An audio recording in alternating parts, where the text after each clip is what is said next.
Mesdames et messieurs, bienvenue sur notre émission Œil sur la politique.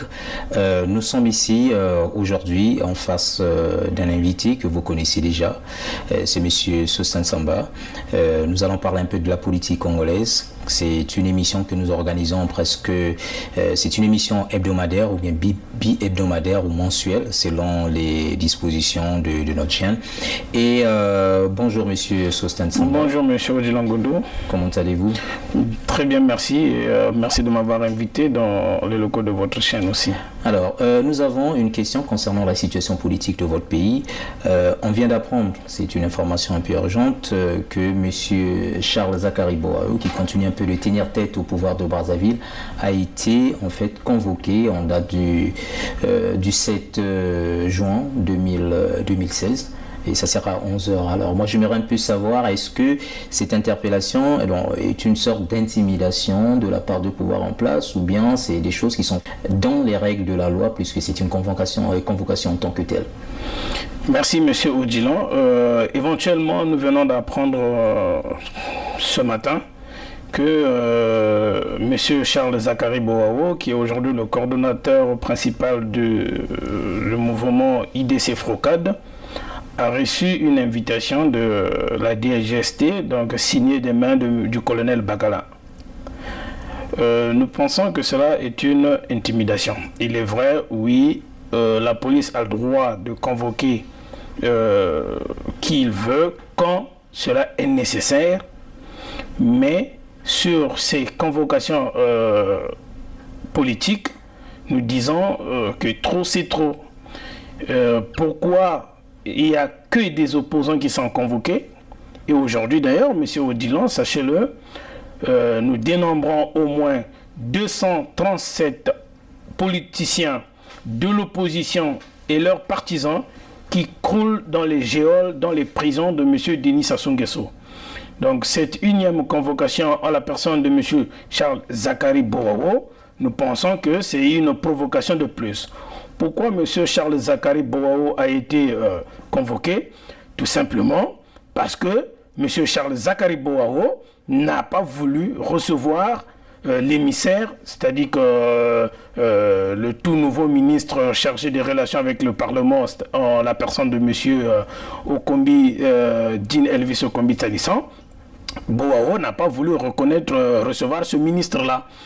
Et puisqu'il ne juge pas important de recevoir un tel émissaire, alors que c'est Denis Sassou Nguesso aujourd'hui qui est le principal problème de Brazzaville.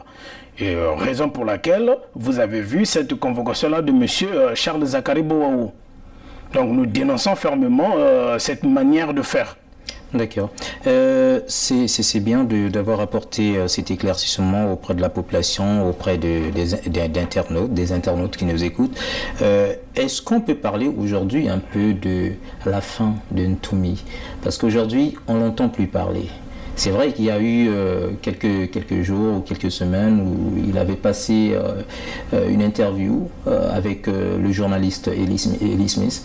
Mais en matière de négociation, est-ce qu'on peut encore parler d'un avancement en tant que tel dans ce sens-là? Monsieur Odilon, merci beaucoup. Vous savez, on dit en politique, on ne négocie qu'avec les forts. Aujourd'hui, nous ne pouvons pas parler de la fin de M. Frédéric Bensamoun Ntoumi, qui d'ailleurs je salue, et à mon sens, qui est le seul vrai opposant politique au Congo-Brazzaville. Pourquoi je dis qu'il est le seul vrai opposant politique au Congo-Brazzaville? Dans les rangs de l'opposition, nous avons des militaires, nous avions des généraux, des colonels. M. Frédéric Bensamoun Ntoumi est un civil. Et aujourd'hui, qui tient tête à l'armée de Denis Sassou Nguesso, aux mercenaires de Denis Sassou Nguesso. Hier, nous avions vu par exemple la sortie d'un certain Ramsès, de son vrai nom Augustin Bassoumba. C'est parce que je veux éclaircir la communauté nationale et internationale pourquoi ce monsieur Ramsès, j'ai vu des vidéos dire que oui, ce n'est pas lui. Je confirme ici réellement que s'il s'agit bien de monsieur Augustin Bassoumba. Vous le connaissez personnellement? Je connais ce monsieur pour l'avoir rencontré en 2009. Et j'ai reçu ici même des vraies informations sur la sortie de ce monsieur-là. Ramsès a commis des exactions. Il est même à l'origine d'un viol au niveau de Mindouli. Voilà pourquoi il a fui, parce que Ntumi voulait l'arrêter. Il voulait le conduire devant la justice congolaise. Ramsès a fui et aujourd'hui, Sassou Nguesso qui ramasse tout et n'importe quoi. Sassou Nguesso aujourd'hui qui autorise tout et n'importe quoi. Après cet homme-là, il a repris tout simplement pour pouvoir l'utiliser encore contre Ntumi. Tout en sachant qu'il a fui Ntumi parce qu'il a commis des atrocités, cet homme-là. Alors, on ne peut pas parler aujourd'hui de la fin de Ntumi. Comme je l'ai dit tantôt, M. Odilon... Lorsqu'un proche vous fuit... Oui, il n'a pas fui. Il est parti. Et aujourd'hui, ce monsieur-là peut partir, mais il y a plusieurs autres Congolais qui soutiennent la position qui est celle de Ntumi. Hier, Ntumi a été mystifié. Hier, les Congolais ne croyaient même pas à la position de Ntumi. Mais aujourd'hui, Frédéric Binsamou Ntumi, M. Odilon, vous pouvez en être sûr que c'est le seul opposant qui fait l'unanimité dans la diaspora. Ntumi peut aujourd'hui mourir, mais il y aura plusieurs Ntumi qui vont sortir encore. Parce que le projet de Sassou Nguesso, c'est de tuer Ntumi. Coûte que coûte. Tuer, l'assassiner ou l'arrêter. Voilà le trophée que Denis Sassou Nguesso aujourd'hui veut brandir sur l'opinion nationale et internationale en disant que j'ai tué le terroriste. Alors que nous savions que les attaques du 4 avril, par exemple, a été fomentées dans les laboratoires du PCT. C'est pas Ntumi qui est à l'origine de ça. Sassou Nguesso est en train de chercher des voies et moyens pour éliminer Ntumi, tout simplement parce que Ntumi, c'est le seul opposant aujourd'hui qui est capable de le tenir tête. Il veut le tuer.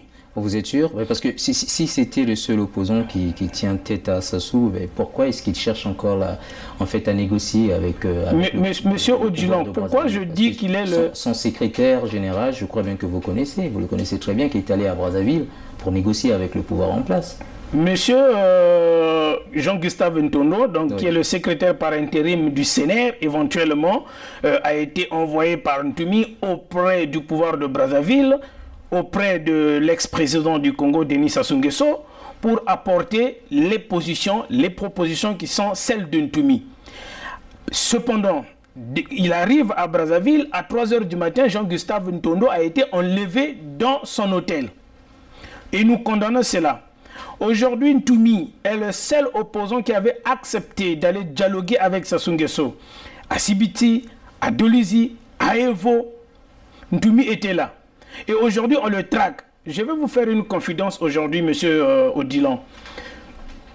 Ce gouvernement que nous avions vu aujourd'hui à Brazzaville, ce gouvernement que Sassou Nguesso a mis en place, c'est un gouvernement éphémère.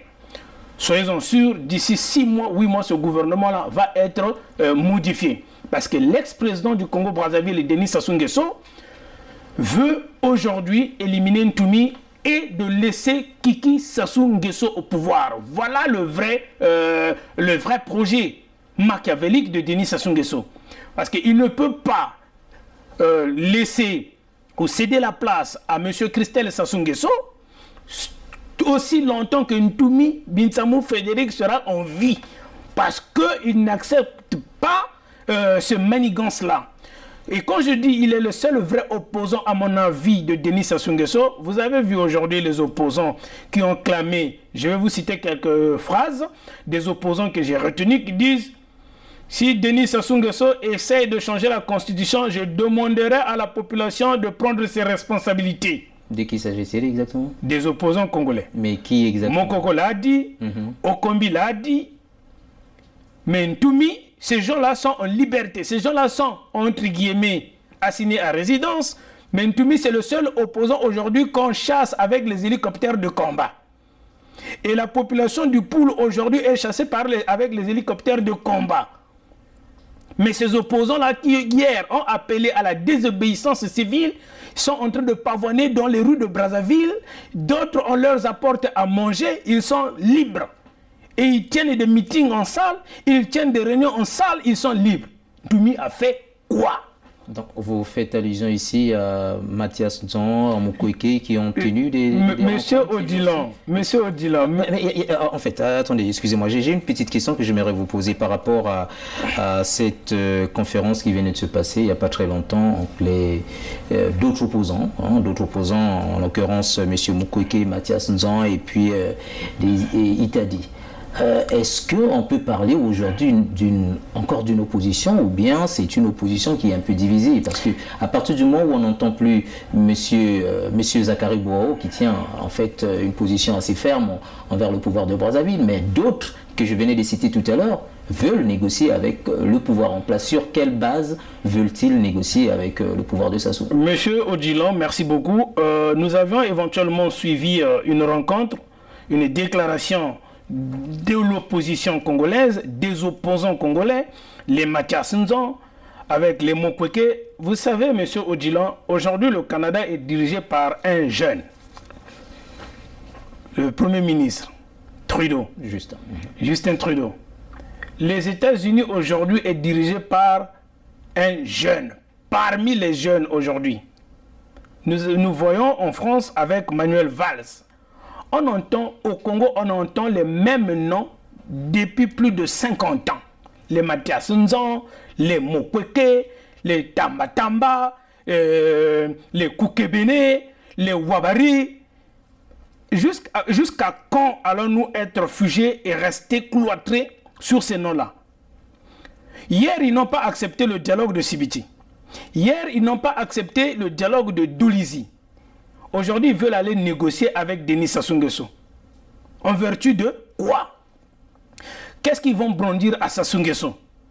Ces gens-là, les Mukwege, je le dis bien, ça ne veut pas dire si je dénonce aujourd'hui les Mukwege, les Nzon, parce qu'il ne faut pas qu'il y ait l'amalgame et que je suis contre ces gens-là. Mais je dis qu'ils sont tous sauf des politiques. Ils sont peut-être des financiers. Ils sont peut-être des psychologues, des sociologues, des hommes de droit. Mais c'est tout sauf des politiciens. Les Mukwege, par exemple, les Kukebene, par exemple. Est-ce qu'ils sont en position de... Les Poitipang, ils sont en position de faiblesse. Et ils acceptent aujourd'hui les négociations avec Denis Sassou Nguesso. Qu'est-ce qu'ils vont donner en retour à Denis Sassou Nguesso pour aller négocier avec Denis Sassou Nguesso? Les seules négociations, les seuls dialogues auxquels nous pouvons accepter et nous pouvons aujourd'hui participer, c'est ces négociations-là qui vont être chapeautées par l'opinion international. Mais que Denis Sassou Nguesso rende d'abord son tablier. C'est-à-dire, pendant que nous allons négocier, pendant qu'il y aura ce dialogue-là, il n'aura pas, puisqu'il a reçu que 8%, rappelez-vous, lors des dernières élections, il ne doit pas avoir le statut de président de la République pendant ces négociations, pendant ces dialogues-là. Et le dialogue doit être chapeauté par la communauté internationale. La communauté internationale. Donc, aujourd'hui les Mathias Nzon, aujourd'hui les Christophe Mukwege, qui sautent encore sur l'occasion parce qu'ils ont entendu parler d'un dialogue et aujourd'hui ils veulent aller négocier. Mais ils doivent prendre la retraite. Ils vont jamais aller à la retraite. Parce que l'IDC Frocade aujourd'hui, avec le pouvoir en place, ça ne marche plus. L'IDC Frocade aujourd'hui a fait aussi une déclaration. Et d'ailleurs, on a évoqué ici en premier, Charles Zakari Bouao a reçu même une convocation de la DGST. Alors, l'IDC Frocade reste sur ses positions. Denis Sassou Nguesso, l'ex-président du Congo, on ne peut pas aller négocier avec lui. Le Congo doit passer par une transition. Vous allez aller négocier avec lui pour demander quoi, Mathias Nzon? Vous n'avez pas accepté. Ce dialogue-là, M. Odilon, c'est pour légitimer le pouvoir de Brazzaville. Soyez-en sûrs. Parce qu'après ce dialogue, il y aura ce qu'on appelle un gouvernement d'union nationale. Nombreux parmi eux pensent qu'après ce dialogue, ils vont intégrer le gouvernement. Donc, au fait, ils ne dialoguent pas ici pour les Congolais, c'est pour leur poste qu'ils dialoguent. Et je ne suis pas de ceux-là qui mâchent les mots ou pour courtiser un certain homme politique, qui qu'il soit, pour que demain, je sois en poste avec lui. Je dis ce que je pense, et ce que je dis n'est pas autre que ce que je pense. Donc je dis très bien que ces gens-là sont là, non pas pour le peuple, mais pour leur poste. les Mukwege qui viennent aujourd'hui encore, ce sont des opposants profito-situationnistes. Ils ont mis à mal le président Pascal Lissouba. Et ce sont les mêmes aujourd'hui qui veulent mettre à mal l'opposition congolaise et la population congolaise. Ce sont les mêmes personnes. Donc vous les faites pas confiance en les mots? Je ne peux pas faire confiance à ces gens-là. Je ne suis pas dans la même lignée que ces gens-là. Les Wabari, c'est du passé. Et au moins, les Mukwege, c'est du révolu. Mais parmi ces gens, il y a Mathias Nzon. Oui, les Mathias Nzon, c'est de financer. Vous avez refusé d'aller, en fait, de participer à cette élection présidentielle. Mais c'est qui aujourd'hui, si on parle encore de l'ex-président Denis Sassou Nguesso, qui ont légitimé son pouvoir en 2009, les anciennes élections passées. C'est les Mathias Nzon et les Nick Fila. Et aujourd'hui, ce sont encore les mêmes qui veulent légaliser, alors que Denis Sassou Nguesso est mis à mal dans l'opinion internationale. Ce sont les mêmes personnes qui veulent légaliser le pouvoir de Sassou Nguesso. En appelant à ce dialogue, oui, nous sommes pour le dialogue. Mais dans le dialogue, Sassou Nguesso ne va pas avoir le titre de monsieur le président à 8%. Il doit être égal à tout le monde. Et dans le dialogue, il faut qu'il y ait des préalables. On ne peut pas aller négocier, on ne peut pas aller dialoguer sans pour autant qu'il y ait des préalables. Il faut qu'il y ait des préalables. Sur quoi allons-nous baser? Le dialogue va porter sur quoi? Quel serait le statut de Denis Sassou Nguesso après ce dialogue? Et aussi quel serait le statut de Frédéric Binsamountoumi après ce dialogue? Et même aussi nous demandons que les enfants du pool soient réhabilités. Pourquoi? Aujourd'hui, au Congo, les enfants ont fait le baccalauréat. Vous savez, depuis 1998, les écoles dans le pool ont été bombardées, détruites. Il y a des fuites pour cet examen de bac. Et le baccalauréat congolais aujourd'hui n'est pas reconnu sur le plan international. Aujourd'hui, si tu as un bac au Congolais, tu vas à l'international, tu dois passer par des évaluations. Tout ça à cause d'un pouvoir hypocrite, à cause d'un président illégitime, à cause des ministres incompétents qui déambulent dans les rues de Brazzaville et qui se font passer pour des intellectuels alors qu'ils n'ont rien dans la tête. Et aujourd'hui, ces présidents, c'est l'enfant du pôle, hier, qui a subi des bombardements, ils n'ont pas eu le temps d'étudier. Ils parlent du baccalauréat. Donc, nous pensons que cela est fait à dessein afin que le pôle, le sud du Congo, n'ait pas un taux assez élevé des intellectuels. Depuis 1998, le pôle subit des bombardements. Est-ce que cet argument-là, ça passe quand même? Parce que ça ne passe pas là. Parce que le pôle, à ce que je sache, depuis des années, il y a toujours eu des intellectuels. Il y a des gens qui ont passé des examens. Ce n'est pas pour une année que certains enfants ne vont pas faire l'examen que ça va constituer en tant que tel une grosse perte au niveau des intellectuels de cette province. Là, Monsieur Odilon, c'est depuis 1998. J'ai été dans plusieurs localités du pôle, par exemple. Mienanzambi, j'ai été à Madia, j'ai été à Misafou. Dans certains coins, à Mayama par exemple, on appelle ça les frères, donc les yaya. Quand il y a eu les bombardements en 98, si vous avez un grand frère dans la famille qui avait eu son BMG, c'est lui-là qui prend les élèves du village en charge.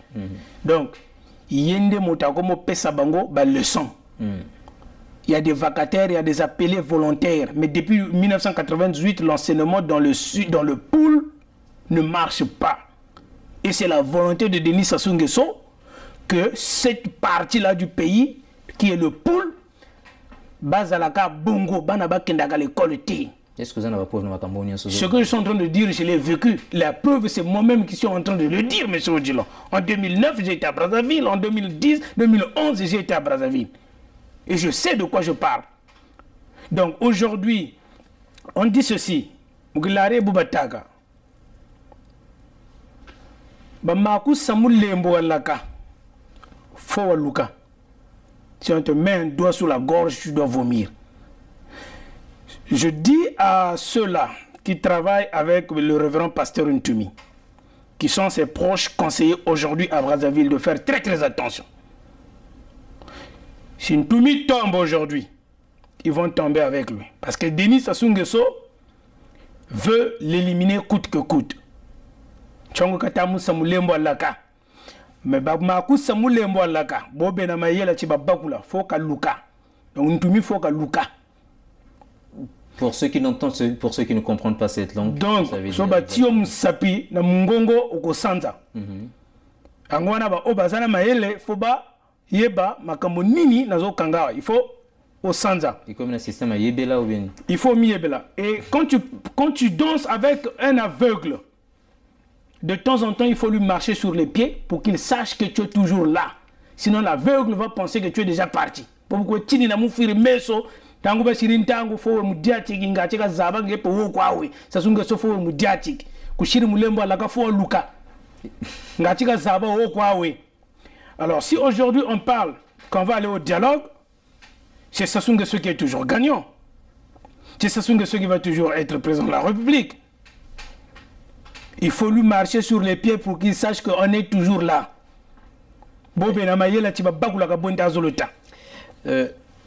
Depuis longtemps, dans plusieurs interviews que vous avez eu à passer, que ce soit sur CGB 24 TV Universel ou bien avec d'autres chaînes, vous maintenez toujours votre position dans ce sens où, à ce que je sache que même aujourd'hui, vous avez encore prononcé ces mots, vous appelez Monsieur Denis Sassou Nguesso par l'ex-président du Congo. Ça, c'est selon vous.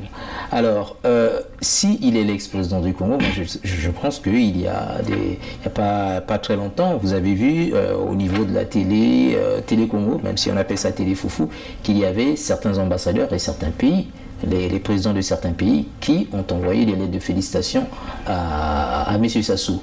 Et il a été invité récemment aussi en Turquie. Bon, je ne sais pas qu'est-ce qui s'est passé. Est-ce qu'il était allé ou il n'était pas allé? C'est à vous d'essayer un peu d'éclairer la population par rapport à cette situation. Merci beaucoup, M. Odilan.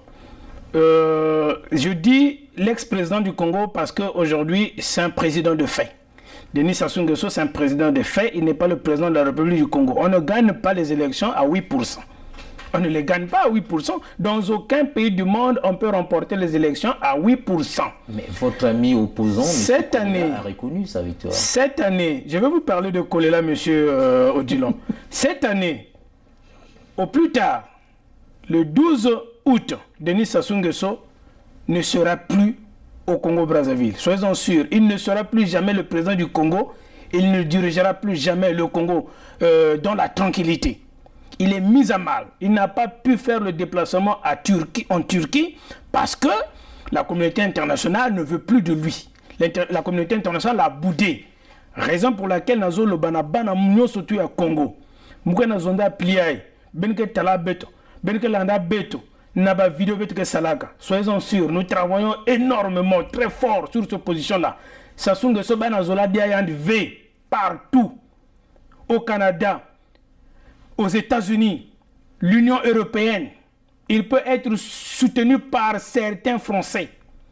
Mais soyez-en sûrs, on ne veut plus de lui. Voilà pourquoi il n'a pas pu aller en Turquie. On dit que Baïbaïandi Mbongo Nampila, Sassou Nguesso peut manquer le billet pour aller en Turquie. On dit qu'il y a eu des vols d'argent en Pila. Est-ce que c'est ça qui va entérimer le voyage d'un chef d'État? Non. C'est pour dire que bana maï Sassou Nguesso tolingi li susute mindele bazo boudeye. Donc eloko moko etikali na biso awa biso no surtout à la engele. Soutenez l'opposition sur place, mais ne comptez pas sur des retraités politiques aujourd'hui qui, après avoir entendu un dialogue, veut encore venir se faire un nom. Les Mokweke, les Wabari, laissez ces gens-là. Aujourd'hui, on doit parler d'autres personnes. Quand vous parlez de Kolela qui a reconnu le pouvoir de Denis Sassou Nguesso, que les Africains ont envoyé des lettres de félicitations, je vous apprends, M. Odilan, qu'il y a des présidents à qui on a donné l'argent pour reconnaître Denis Sassou Nguesso. Nous avions ces informations-là.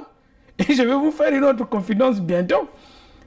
Monsieur Kolela, oui, que j'ai d'ailleurs dit, aujourd'hui, il a la trempe d'être un grand leader de l'opposition congolaise. Il y a une crise au Congo-Brazzaville. Et il y a une crise de leadership dans l'opposition.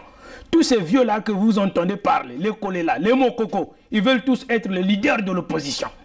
Voilà pourquoi ils n'arrivent pas à s'entendre sur des sujets. Voilà pourquoi nous avions vu les Mathias Nzon. Voilà, ça profite à Denis Sassou Nguesso, l'ex-président du Congo. Les Mathias Nzon font une déclaration d'un côté, les Kolela font une déclaration et les Mokoko et les Bowawo de notre côté parce que entre eux, il y a une crise de leadership. Je vais dire tout ce que je pense.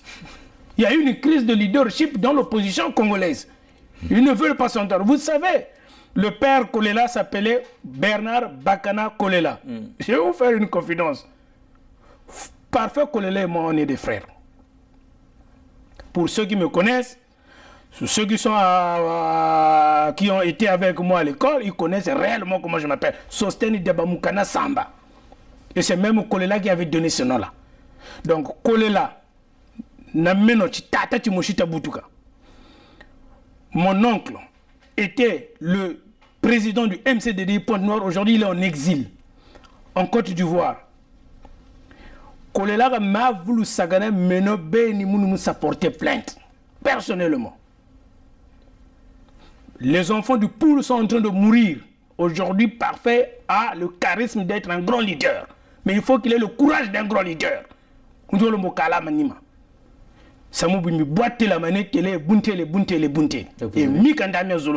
avez ces nouvelles, ces dernières nouvelles?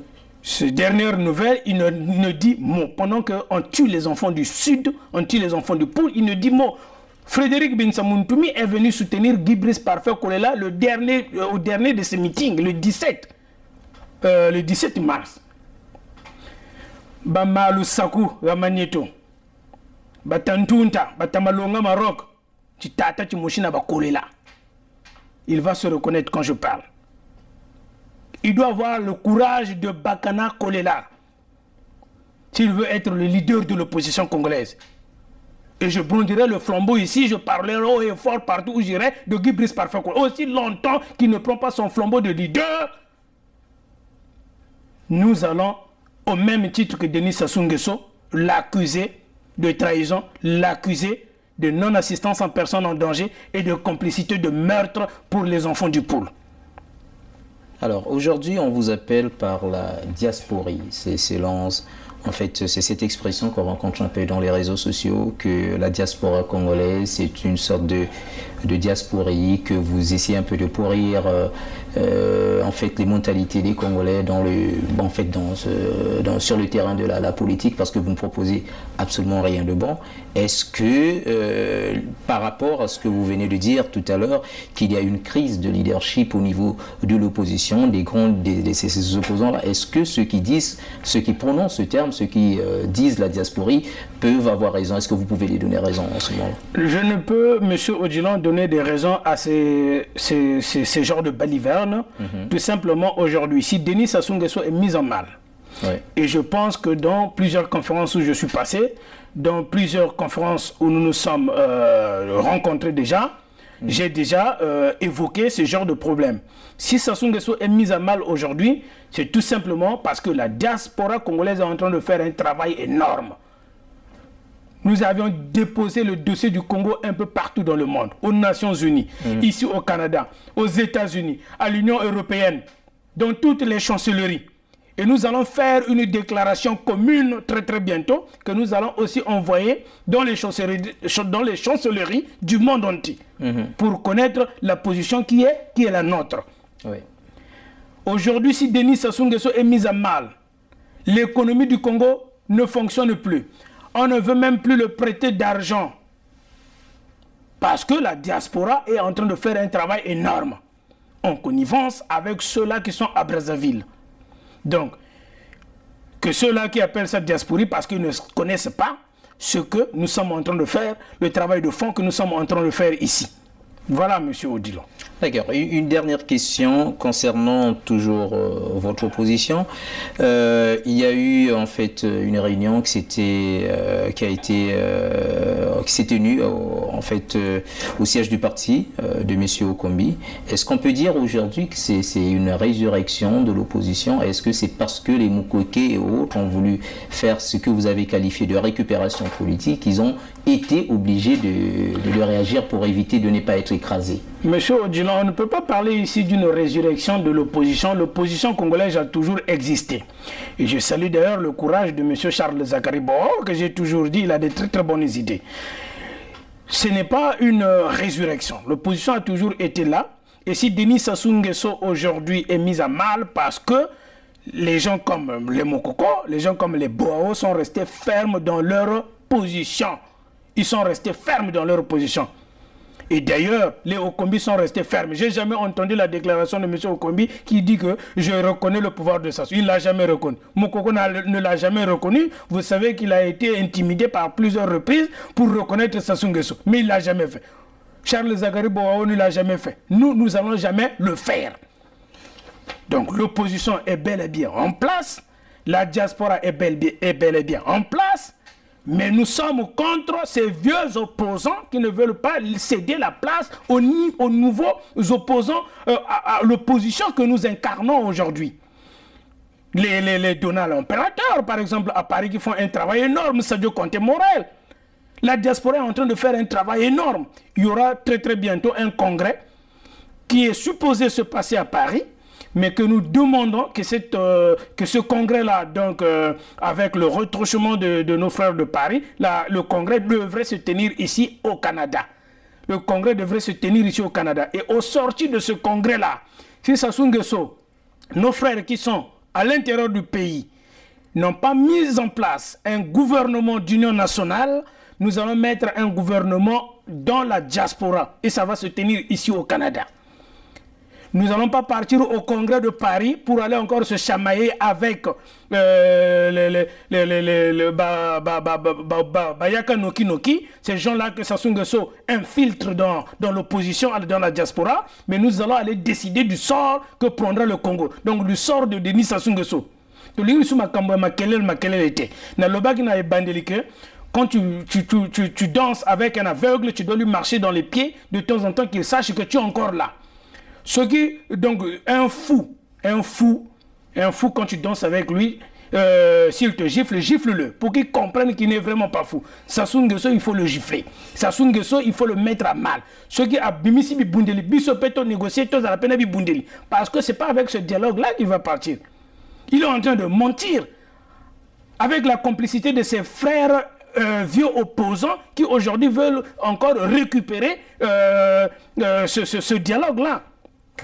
Donc il nous faut Babylone à Minene pour que tu bengisaye. Sans ça, il ne partira pas. Ça, il faut le chasser. Papa, Mariam Babi avant Koufa. Mariam Babi avant Akoufa.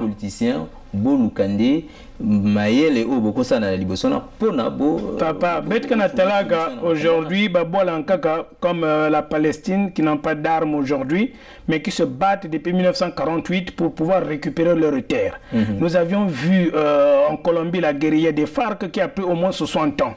Mariam Bouabi, avant de mourir, avait dit ceci: on lave les péchés d'un peuple par le sang, le péché d'un pays par le sang de son peuple. Je ne veux pas de guerre. Je ne veux pas qu'il y ait effusion de sang. Mais Denis Sassou Nguesso, c'est un aveugle avec qui on danse et il faut lui marcher sur le pied pour qu'il comprenne. Le seul langage qu'il connaît, c'est ça. Le langage de la force. Ce n'est pas avec le dialogue qu'il ne partira pas. Et je mets en garde les opposants qui vont favoriser la reconnaissance, la légitimité du pouvoir de Denis Sassou Nguesso. Vous serez les ennemis du peuple demain. Et aux collaborateurs du révérend pasteur Ntoumi, ne vous trompez pas. Sassou Nguesso, son but, c'est de tuer Ntoumi. C'est de le tuer. Donc même ceux qui bloquent un dialogue, Boyokani, mais il va toujours... C'est quelqu'un, on ne deal pas avec un diable. Il ne respecte jamais sa parole. Ce n'est pas un homme de parole, Sassou Nguesso. Vous pouvez vous entendre à midi, à 13h, il change de langage. Ce n'est pas avec un homme comme ça qu'on peut faire des affaires. D'accord, je vous ai écouté, les internautes, la population congolaise, la diaspora et aussi la communauté internationale, tous ceux qui nous suivent sur pour cette émission politique, eux sur la politique, vous en écoutez et j'espère aussi qu'ils auront des commentaires à faire, ils vont donner leur avis par rapport à tout ce que vous nous avez dit. Merci, vous avez été nombreux pour suivre cette émission sur la politique. Nous sommes donc arrivés à la fin de cette émission et donc nous demandons à M. Sosten Samba de nous dire certainement un dernier mot s'il a quelque chose à dire auprès de tous ceux qui nous écoutent, à tous nos internautes. Merci beaucoup M. Odjilan et merci à tous les internautes, merci à tous les Congolais qui nous suivent de partout dans le monde. sur le pseudo-dialogue qui s'annonce à Brazzaville, parce que soyons sûrs qu'il y aura dialogue, mais nous allons, si dialogue il y a, partir dans ce dialogue-là avec l'ex-président du Congo, qui n'aura pas son titre de président de la République qu'il s'est s'octroyer, président de fait, mais aussi faites très attention, et soyons sûrs, le Congo actuellement est en crise, sachez-le. Sassou Nguesso n'est pas le président de la République du Congo. Il n'a plus long feu comme président et même comme humain sur cette terre. Soyez sûrs, je vous le dis, Boyo Kelangai, il va partir. Il va partir. Il est en train de négocier afin de laisser Kiki Denis Sassou Nguesso au pouvoir avec son plan qu'ils ont appelé plan épervier. Ce plan qui consiste à tuer Ntumi parce que ils ont négocié avec l'armée angolaise par le retouchement d'un collaborateur de Ntumi, d'un ex-collaborateur de Ntumi, pour que les Angolais rentrent à Pointe-Noire et de traquer Ntumi. Nous sommes au courant de ce plan qu'ils ont appelé plan épervier. Donc faites très attention. Sassou Nguesso va vous emmener sur le terrain de dialogue, mais c'est un canular. Il ne va pas respecter toutes les clauses qui vont être acidulées le jour de ce dialogue-là. Il y a un plan qu'ils ont appelé épervier, qu'ils veulent mettre en place, et nous dénonçons cela. Et à ceux-là qui nous écoutent, sachez-le que Denis Sassou Nguesso n'est pas le président de la République, et Ntumi, faites très attention. Merci beaucoup, et donc à nous revoir la semaine prochaine. Au revoir.